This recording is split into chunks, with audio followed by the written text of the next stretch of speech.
ሰላም የተወደዳችሁ ቤተሰቦች እንግዲህ የአማርኛ ፊደላትን ለማጥናት ዛሬ አዲስ መንገድ ይዤላችሁ መጥቻለሁ። እሱ ምንድነው? ፊደላቶቹን ወደ ታች በመጻፍ ነው ማለማመዳችሁ ማለት ነው። አማርኛ ኦኬ። እንግዲህ ፊደሎቹ የአማርኛ ፊደሎች 34 ናቸው። እነሱን ሙሉ በእያንዳንዱ የመጀመሪያ ፊደሎችን፣ የሁለተኛ ፊደሎችን፣ የሶስተኛ ፊደሎችን እያልኩ እየጻፍኩ ያሳያችኋለሁ ማለት ነው። ለምሳሌ ምንድነው የምናደርገው? ሀ ለ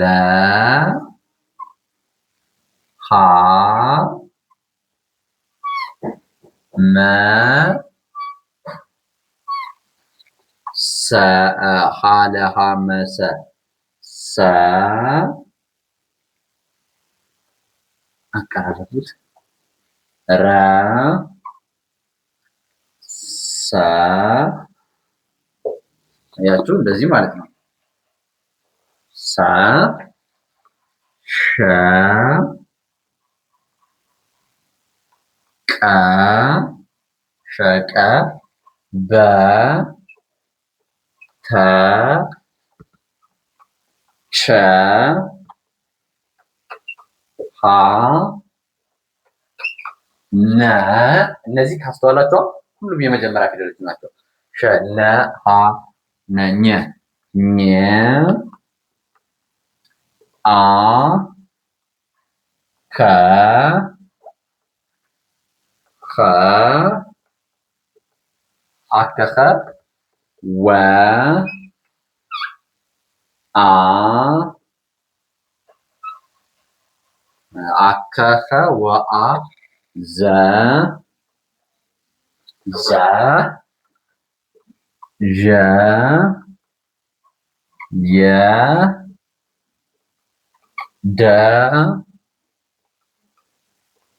ጀ ገ ጠ ጨ እሺ ዠ የደጀገጠ ጨ ጰ ይህ ፊደል በነገራችን ላይ በጣም የሚረብሽ አይነት ፊደል ነው። እሺ ጸ ጸ ፈ ፐ ቨ እንላቸዋለን ማለት ነው። ስንቆጥራቸው 1 2 3 4 5 6 7 8 9 10 11 12 13 14 15 16 17 18 19 20 21 22 23 24 25 26 27 28 29 30 31 32 33 34 ማለት ነው። 34 ፊደሎች አሉን ማለት ነው። አሁን ከዚህ በኋላ የሚጠበቅባችሁ ምንድነው? እያንዳንዳቸው 7 ቤተሰቦች አሏቸው። ስለዚህ 7ቱ እንዴት እንደምታረጉ መለማመድ ብቻ ነው። ግን መጀመሪያ እነዚህን ብታውቁ የበለጠ አማርኛ ፊደላትን የማጥናት መንገዱ ሂደቱ በጣም ቀላል ይሆንላችኋል። አይስዌር ምንድነው? እነዚህ የመጀመሪያ ፊደሎች ናቸው። ከዚህ በኋላ ማርባት የሚባለው ነው እንጂ የሚከተለው ሌላ አዲስ ቃል አንጨምርም። ስናረባ ደግሞ ከዋናው የተለየ ፊደል አንጽፍም። ባችሁ አይደለ? ስለዚህ በዚህ መንገድ ብታጠሩ የተሻለ ውጤታማ ትሆናላችሁ ማለት ነው። በቀጣይ ደግሞ ምን አደርግላችኋለሁ መሰላችሁ? ሁለተኛ ፊደሎችን ይዤላችሁ እመጣለሁ። ሁለተኛ ፊደሎች አሁን ስለዚህ በ7 ቀን ማለት ነው። በ7 ቀን በ7 ቀን አንደኛ ፊደሎችን ዛሬ፣ ሁለተኛ ፊደሎችን ቀጣይ፣ ሶስተኛ ፊደሎችን 7 አራተኛ ያልኩኝ በ7 ቀን የአማርኛ ፊደላቶችን አጥንታችሁ ትጨርሳላችሁ። ምን ከሆናችሁ? ጎበዝ ከሆናችሁ ማለት ነው። ስለዚህ አሁን ላንብብላችሁና ለነገ ትዘጋጃላችሁ። ይሄን በደንብ አጥንታችሁ ትመጣላችሁ ማለት ነው። ኦኬ ሀ ሀ ለ ለ ሀ ሀ መ መ ሰ ሰ ረ ረ ሰ ሰ ሸ ሸ ቀ ቀ በ በ ተ ተ ቸ ቸ ሀ ሀ ነ ነ ኘ ኘ አ አ ከ ከ ኸ ኸ ወ ወ አ አ ዘ ዘ ዠ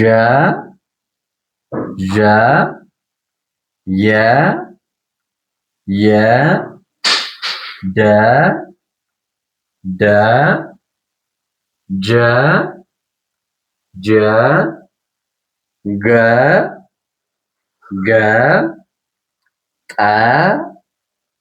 ጠ ጨ ጨ ጰ ጰ ጸ ጸ ጸ ጸ ፈ ፈ ፐ ፐ ቨ ቨ በጣም ጥሩ። አሁን እነዚህ ሙሉ አየናቸው ማለት ነው። አሁን አንድ ሌላ ቀለል ያለ ነገር ላሳያችሁ። ምን መሰላችሁ? ይሄ ነገር አማርኛ ተመሳሳይ ፊደሎች አሉ። በቁጥር 34 ቢሆኑም እንኳን ለምሳሌ ይቺ ይቺ ከዛ ይቺ እንዲሁም እዚህ አካባቢ ይቺ አራቱ ተመሳሳይ ናቸው። አራቱ ምን አላቸው? ተመሳሳይነት አላቸው ማለት ነው። ሀ ሀ ሀ ሀ። ምክንያቱም አሁን ይሄን የምላችሁ ምንድነው ሌላ ቋንቋ የምትናገሩ ልጆች እንደ ሁለተኛ ቋንቋ እየተማራችሁ ያላችሁ ልጆች ልዩነቱ ይጠፋባችሁና የኔ ነው ችግሩ ወይስ አሉ ብላችሁ ግራ ልትጋቡ ትችላላችሁ። ለሱ ይጠቅማቸዋል። ለዛ ነው የምነግራችሁ። ይቺ ሀ ይችም ሀ ይችም ሀ ይችም ሀ ተመሳሳይ ናቸው ማለት ነው። ስለዚህ ምናልባት ይቺ ትንሽ ለየት ትላለች፣ ሀ እንላታለን። ቀጣዮቹ ግን ተመሳሳይ ናቸው። ሀ ሁ ሂ ሃ ሄ ሁ እያልን ነው የምንቀጥለው እንደሌሎቹ ማለት ነው። ስለዚህ እነዚህ ተመሳሳይነት አላቸው ማለት ነው። ሌላኛው ይቺ እና ይቺ ደግሞ አሁንም በተመሳሳይ ተመሳሳይ ናቸው። ይችም አ ነው የምትባለው፣ ይችም አ ነው የምትባለው። በጣም ነው። ስለዚህ ተመሳሳይ ፊደሎች አሉ ማለት ነው በዚህ በአማርኛ። ኦኬ የድምፅ ምንም ልዩነት የላቸውም። እንደውም አንዳንድ ጸሐፊዎች ምን እያደረጉ ነው የሚጽፉት? እነዚህን መጽሐፍ ሲጽፉ ለምሳሌ ከዚችና ከዚች አንዷን ያስወጣሉ። ከሀ ቤቶች ራሱ ሌሎቹን ያስወጡና አንዷን ብቻ ይጠቀማሉ። የአንዷን ይመርጣሉ፣ አንዷን ብቻ ይጠቀማሉ። ለምን? እንደዚህ አዳዲስ ተማሪዎች ፊደላቶችን ሲያጠኑ ግራ እንዳይጋቡ የሚል ሁሌ ትችት ይቀርብበታል። የአማርኛ ፊደሎች አጻጻፍ ማለት ነው። ለምን እንደዚህ 34 መሆን የለበትም። ድግግሞሾቹ ተቀንሰው ልጆች ወይ ደግሞ አዲስ ተማሪዎች በቃ ዋና ዋና ፊደሎችን ብቻ መማር አለባቸው የሚል ሀሳብ ሁሌ ይቀርባል። ከሱም በመነሳት አንዳንድ ጻፊዎች እንዳልኳችሁ እነዚህ ድግግሞሾችን ያጠፋሉ ማለት ነው። እና ያው ተመሳሳይ ያው ከግዕዝ የመጣ ስለሆነ ነው እንደዚህ የምንጠቀመው ማለት ነው። ኦኬ ሲቀጥል ማና ለሌላ ተመሳሳይ ጸ ጸ እዚህ ላይ ጸ እነዚህ ሁለቱ ተመሳሳይ ናቸው ማለት ነው። ሁለቱ ማለት ነው። እዚህ ላይ ጸ ይህም ጸ ማለት ነው። ሁለቱ ጸ ማለት ነው። ሲቀጥል ማን መሰላችሁ? ሰ ማለት ነው። እዚህ ላይ ይቺ ሰ ናት፣ ይቺ ሰ ነች ማለት ነው። ስለዚህ በአጠቃላይ ስንት ተመሳሳይ ፊደሎች አሉ? የሀ አንድ፣ የሰ ሁለት። እንዴት አይነት ሁለት ነው የጻፍኩት? የሰ ሁለት። እሺ